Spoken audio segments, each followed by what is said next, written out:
আসসালামু আলাইকুম। আমি মোহাম্মদ জাকির হোসেন। এবার আলোচনা করব ক্লাস ৯ম দশম শ্রেণীর গণিত ট্যালেন্টেড শশীন দ্বারা পর্ব ৮। তার আগে আমাদের পর্ব ৭ বিভক্ত দেওয়া আছে। দেখো পর্ব ৮ এ শুধু আমরা ১৬ নম্বর অঙ্কটা দিব।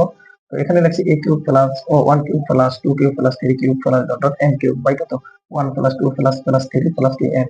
তাহলে এখানে ২০০ যদি সমান ২১০ হলে n এর মান নির্ণয় করো। তাহলে আমরা কিসের মান নির্ণয় করব? আমরা n এর মান নির্ণয় করব। তাহলে এবার দেখো ১৬ নম্বর অঙ্কটা দেওয়া আছে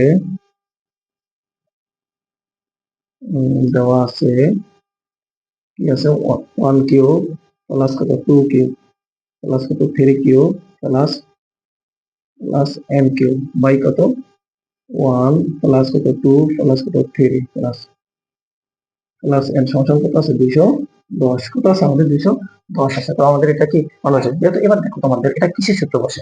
দেখো গুণিত দ্বারা এটা উপরে কি আছে কিউব আছে, তাহলে এটা কি গণের সূত্র বসে। এটা কি গণের সূত্র বসে? গণের সূত্রটা কি n into n plus 1 by কত 2 তার হোল স্কয়ার। তাহলে এবার আমাদের ওর সূত্র প্রয়োগ করব, উপরেরটা নিচেটা সূত্র প্রয়োগ করব। তাহলে এবার দেখো যদি আমরা সূত্র প্রয়োগ করি বা এখানে আমরা কি লিখতে পারি, দেখো এই যে n কি আছে n এর মান, তাহলে আমরা এবার একটা সূত্র প্রয়োগ করি কি, দেখো n ইনটু কত n প্লাস কত 1 বাই কত 2 তার হোল স্কয়ার। আর এখানে কি লেখা যায় n ইনটু কত n প্লাস 1 বাই কত 2 সমান সমান 200 কত 10। এটা আমরা সূত্র প্রয়োগ করছি, কি প্রয়োগ করছি? সূত্র সূত্র প্রয়োগ সূত্র প্রয়োগ করে। তাহলে এটা আমরা বসেছি কি সূত্র প্রয়োগ করে। তাহলে এবার দেখো এটা আর এটা যদি আমি কাটি তাহলে কত শুধু একটা থাকে না উপরে, তাহলে কি থাকে শুধু n ইনটু কত n প্লাস 1 বাই কত 2 সমান সমান কত 210। তাহলে এবার বলতে পারো স্যার ভাই কিভাবে এটা এটা একবার আসছে, দেখো এখানে আসলে তো দুইটা আর এখানে আসলে একটা ভাগ, যদি আমি এটা দিয়ে এটা কাটি তাহলে কত একবার থাকে না শুধু, তাহলে কিন্তু n ইনটু কত n প্লাস 1 বাই কত 2 থাকে না, বাই কত 2।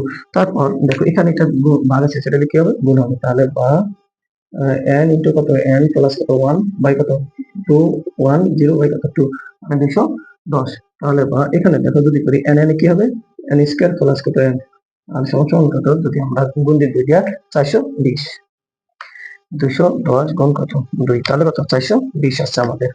তাহলে এখানে কত হবে 420। যদি 420 আসে তাহলে বা এখানে দেখো এটা প্লাস আছে, এছাড়া কি হবে মাইনাস হবে। তাহলে n স্কয়ার প্লাস কত n মাইনাস কত 420। এবার দেখো আমাদের 420 যদি আসে তাহলে এখানে আমরা যদি করি কত গুণ করলে আমাদের 420 আসে, সেটা আমাদের দেখো যদি আমরা মিড টার্ম করি। দেখো এখানে যদি আসে 420 আসে, যদি আমরা এটা 420 ভাগ যদি আমরা এখানে যে 20 দিয়ে করি তাহলে কত আসে 21, কত আসে 21 আসে। তাহলে 21 বিয়োগ কত 20 দিতে হবে, যেহেতু একটা n আছে।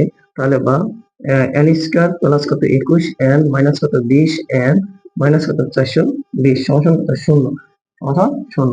বা এইটাতে কি করলে n কমন যায়, n কমন নিলে n প্লাস কত 21 আর বা n কমন নিলে কি n মাইনাস মাইনাস প্লাস কত 21, তাহলে সমান কত 0 সমান 0।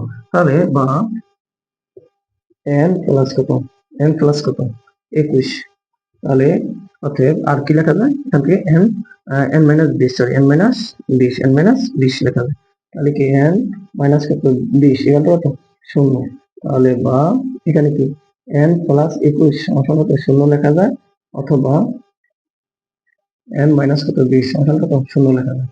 তাহলে অতএব n সমান মাইনাস 21, তাহলে মাইনাস সেটা এটা গ্রহণযোগ্য নয়। তাহলে এখানে আছে কি n সমান কত প্লাস 20, তাহলে এটা কি গ্রহণযোগ্য। তাহলে n এর মান কত হবে, n এর n এর মান n এর মান কত 20। এই হলো আমাদের 16 নম্বরের অ্যান্সার। তো এবার দেখো আমি আবার বলি, তোমাদেরকে দেওয়া আছে কি আমাদের 1 cube plus 2 cube plus 3 cube plus n cube, এটা 1 2 3 প্লাস n হলো 210 কত 210। তাহলে n into n plus 1 by 2 তার হোল স্কয়ার আর n into n plus 1 by 2 equal to 210। আমরা পাইছি সূত্র প্রয়োগ করে, এটা কি গণনা নির্ণয় সূত্র প্রয়োগ করছি।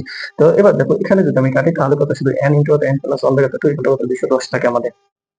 তো এখানে দেখো যদি আমি এটা ভাগের শেষে কি গুণ নিব 420 আর এটা n n n স্কয়ার আর প্লাস n, তাহলে এটা প্লাস আছে সেটা কি হবে মাইনাস 420। এবার আমরা যদি মেন টার্ম করি তাহলে 21 মাইনাস 20 আসে। তাহলে এই দুটাতে আমি n কমন নিলে n প্লাস কত 21 আর এখান থেকে একটু মাইনাস মাইনাস 20 কমন নিলে কত n minus minus a plus 21 এলো হতো 0। তাহলে n plus 21 into n minus 20 equal to হতো 0, n প্লাস 21 ইকুয়াল টু 0 অথবা n মাইনাস 20 ইকুয়াল টু হতো 0, অথবা n ইকুয়াল টু কত মাইনাস 21 আর n ইকুয়াল টু হতো 20। তাহলে n এর মান কত 20। তো আমাদের এই আজকে পর্যন্ত এই আমাদের এই পর্বগুলো শেষ। তো যদি তোমাদের কার কোনো সমস্যা থাকে আমাদেরকে কমেন্ট বক্সে করে জানাবে। ওকে, আল্লাহ হাফেজ।